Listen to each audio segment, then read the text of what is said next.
All right, let's get right into it. We're going to talk about a psychological superpower that feels, well, completely backwards. What if I told you the best way to get someone to like you isn't to do them a favor, but to ask them for one? I know, it sounds crazy, but it's a legit tool for turning rivals into friends, and it all started with one of America's founding fathers. I mean, this is a question we all think about, right? How do you win someone over? Most of us, our first instinct is probably to be helpful, do favors for them, try to prove our value. But as it turns out, that's often not the most effective way to go. And this is where things get really interesting. The conventional wisdom is pretty straightforward. Our actions follow our feelings. We help people because we already like them. Simple. But the Ben Franklin effect just flips that whole script.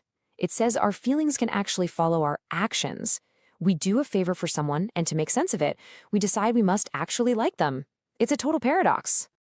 So where in the world did this idea come from? Well, for that, we have to go all the way back to the 18th century, to the Pennsylvania Assembly, where Benjamin Franklin was dealing with a pretty nasty political opponent. Now, instead of trying to win this guy over with kindness, which, let's be honest, probably would have seemed manipulative, Franklin did something completely genius. He found out his rival owned a very rare, hard-to-find book. So Franklin just wrote him a polite note and asked if he could borrow it for a few days. The rival, probably flattered that Franklin respected his library, sent it right over. A week later, Franklin returns it with a thank you note, and boom, everything changed. The guy actually approached him, spoke to him respectfully for the first time, and they ended up becoming lifelong friends. And Franklin himself summed it up perfectly in his autobiography. This quote is the absolute core of the effect. See, making someone feel indebted to you can create this weird pressure, even resentment. But letting them do you a small kindness, that just opens the door for more. So, why on earth does this work? So, this isn't just some charming old story, it's a real psychological phenomenon. And it's rooted in this weird little glitch in our brains, this deep, deep need we have to make our actions and our beliefs line up. The engine driving all of this is a concept called cognitive dissonance. Put simply, our brains absolutely hate being hypocritical. When our actions don't match our beliefs, it creates this mental static, this really uncomfortable tension that our brain immediately wants to fix. And this is how it plays out in our heads. Let's go back to Franklin's rival. His brain starts with the belief, I can't stand Ben Franklin. But then he performs an action. I just lent him my most prized book. Those two things just don't add up. It creates that dissonance. So his brain has a choice. Either admit the action was weird and illogical, or just rewrite the belief. It's way easier to change the belief. So it concludes, you know what, maybe Franklin isn't so bad. In fact, I must kind of like the guy. The action literally forces the attitude to change. And that's why this is often so much smarter than the typical give-to-get networking advice. When you do a big favor for someone, you kind of put them on the hook. But when you ask for a small favor, you're not creating debt. You're signaling that you respect them, that you trust their judgment or their taste. You're giving them a chance to feel good about themselves. Okay, so we've got the history, we've got the science. Let's talk about the playbook. How can you actually use this in your own life without just sounding like you're asking for stuff all the time? There are 3 really important rules here. First, the low friction rule. Keep it small.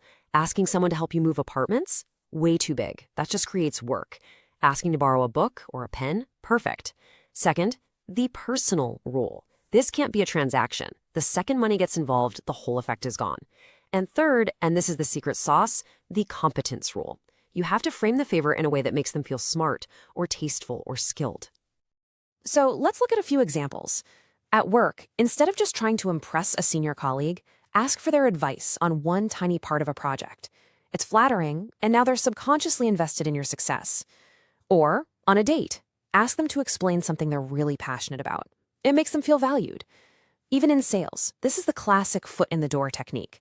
You get a small yes on something simple, like an opinion, before you go in for the big ask. But, and this is a really important but, this psychological glitch isn't all about making new friends. We have to understand that this same exact process can work in a much, much darker way. So this mechanism works in reverse. When someone does something cruel to another person, their brain faces that same uncomfortable dissonance. I believe I'm a good person, but I just did a really terrible thing. To resolve that conflict, the brain usually doesn't admit it was wrong. Instead, it justifies the action by dehumanizing the victim. It tells itself they must have deserved it. They're a bad person anyway. And this can create a really chilling feedback loop that justifies and even escalates horrific behavior.